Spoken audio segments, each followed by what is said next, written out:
Bonsoir à toutes, bonsoir à tous, j'espère que vous allez bien.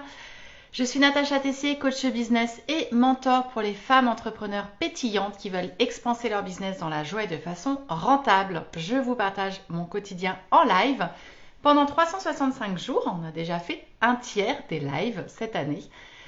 Alors ce soir, je voulais vous parler un petit peu du coaching et du moment où le coach doit sentir qu'il se met en retrait. Pas forcément qu'il clôture le coaching, mais parfois oui. Et j'avais envie de parler de ça. En fait, il y a un moment donné dans le coaching, en fait, quand c'est pas, par exemple, un programme défini sur X séances, mais quand c'est plutôt un programme à la séance, il y a un moment donné où il faut sentir, en fait, si on se met en retrait, si on prend du recul ou si même on va clôturer le coaching. Et donc, je vous partage un petit peu mon retour d'expérience de cet après-midi, parce que j'étais en coaching d'associé pendant 3h30. C'est un coaching assez difficile parce que c'est une relation de confiance qui a été très très abîmée et qu'aujourd'hui j'aide et que j'accompagne en fait dans la reconstruction de cette relation de confiance. Et donc c'était je crois la 4e fois qu'on se voyait pour des séances qui sont assez denses et assez longues. Et puis en fait la question se posait de savoir quand est-ce qu'on se revoyait. Parce qu'en fait aujourd'hui voilà ils ont alors au bout de 3h30, il y a beaucoup de fatigue, mais en fait, il y a encore des doutes, en tout cas d'une des parties. Il y a vraiment des doutes, on est à la limite de la médiation. J'ai parfois bifurqué entre ma casquette de médiateur et je suis revenue à ma casquette de coach. Et au départ, on devait se revoir en fait fin décembre. Voilà, ils avaient un certain nombre d'actions à mener et puis de faire le point. Et puis en échangeant avec eux,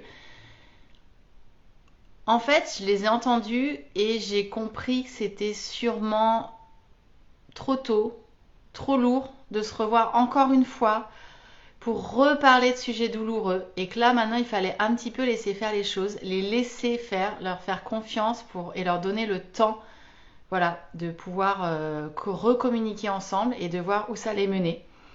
Que ça fonctionne ou que ça fonctionne pas, ça leur appartient. Et du coup, en fait, au départ, je leur avais vraiment proposé un rendez-vous dans un mois. Et finalement, je leur ai dit non, vous savez quoi, en fait, maintenant, je vais vous laisser. Vous avez tout ce qu'il faut entre les mains. Et je pense que je vais vous laisser revenir vers moi. Plutôt d'ici 3 mois si tout se passe bien. Plutôt si vous en ressentez le besoin. Évidemment, je suis à votre disposition. Mais vraiment, je les ai laissés. Et c'est ce moment où, en fait, le coach, il doit sentir, avec l'aide, évidemment, des personnes qui l'accompagnent, quand est-ce que c'est le bon moment de se mettre en retrait et juste d'arrêter et de laisser les gens en fait travailler sur leurs relations, travailler sur leur communication, mettre en place toutes les actions. Ils se sont énormément parlé, ils se sont à peu près à 90% tout dit.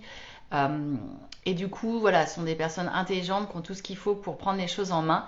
Maintenant, c'est qu'il faut en avoir envie. Voilà, envie de continuer cette relation d'associé. Et donc, du coup, je les ai lâchés et en fait, ouais, j'étais très ok avec ça. J'ai revu juste un dernier point parce qu'il y avait quand même des sujets un petit peu difficiles qui avaient été abordés. Je voulais pas les laisser, mais au bout de 3h30, honnêtement, il y a beaucoup de fatigue et de moi et de leur part. Et de la même façon, en fait, parfois j'ai des coachings à la séance comme ça avec des personnes. Et puis je vois bien en fait que ça se prolonge. C'est-à-dire que l'objectif est à mon sens atteint. Il est partagé évidemment avec la personne que j'accompagne. Et puis à un moment donné, il y a quelque chose qui s'est installé et donc la personne a envie de continuer parce que ça la rassure ou elle veut vraiment faire un peu des points un peu plus espacés. Donc c'est ok. Mais à un moment donné, je sais que moi, j'amène la personne vers la clôture. Parce que parfois, bah, je vous dis, ça s'est installé, c'est rassurant, c'est leur petit rendez-vous mensuel et reste dedans. Mais moi, quand je sens que je n'apporte plus réellement, quand je pense que encore une fois, partager avec la coachée, l'objectif est atteint. Bah là, en fait, j'invite la personne véritablement à penser à la clôture du coaching parce que, enfin, de toute façon, je déteste coacher pour coacher.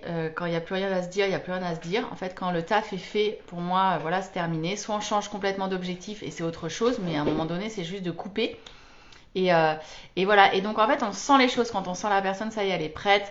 Elle a tout ce qu'il faut pour être autonome, elle a toutes les ressources, tous les outils, elle a atteint son objectif. Bah voilà, c'est de l'amener tranquillement à clôturer évidemment d'elle-même la relation de coaching et c'est ce qui se fait. Et donc j'avais envie de partager ça parce que le coaching, en fait, le but, c'est pas que ça dure très très très longtemps. C'est pas du tout ça. On n'est pas dans une thérapie. Et donc moi j'aime voilà ce qui se fait en général. J'ai des programmes plutôt sur 6 mois. Là, les associés, j'ai commencé à les coacher en mois de septembre. Voilà, donc on a fait 4 séances sur 3 mois. Ça a été assez dense. Et là, il est temps de faire une pause et de voir un petit peu comment ils vont intégrer tout ça. Et puis surtout qu'ils soient maîtres de leur destin, en fait, qu'ils prennent leurs décisions maintenant. Et là, moi, je sentais que j'étais arrivée au bout de ce que je pouvais faire et que c'était vraiment une question maintenant de décision entre est-ce qu'on continue ensemble ou est-ce qu'on arrête. Tout a été posé sur la table. Donc maintenant, les enjeux leur appartiennent, c'est leur boîte, c'est leurs employés, voilà, c'est à eux de prendre une décision. Donc j'avais envie de vous partager ça parce que c'est pas toujours simple, effectivement, de savoir quand c'est le bon moment, de bien doser, de mettre le curseur au bon endroit. Mais je crois que c'est important aussi d'un point de vue éthique et déontologique pour le coach de se dire, là, si j'ai fait mon taf, maintenant je me mets en retrait. Évidemment, je partage avec la personne si c'est OK pour elle, et puis juste de savoir clore, ne pas faire durer les choses, ça sert à rien.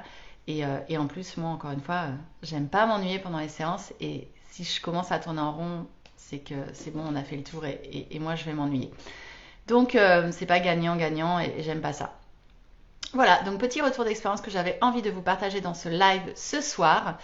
N'hésitez pas à me faire un petit coucou en replay pour ceux et celles qui regarderont, à me partager aussi vos feedbacks pour les coachs qui suivent. Voilà, vous, comment vous faites, si vous êtes OK avec cette pratique, comment vous faites, c'est intéressant, si vous êtes confronté à ce genre de situation. Je vous souhaite une très très belle soirée et je vous dis à demain pour le prochain live. Ciao!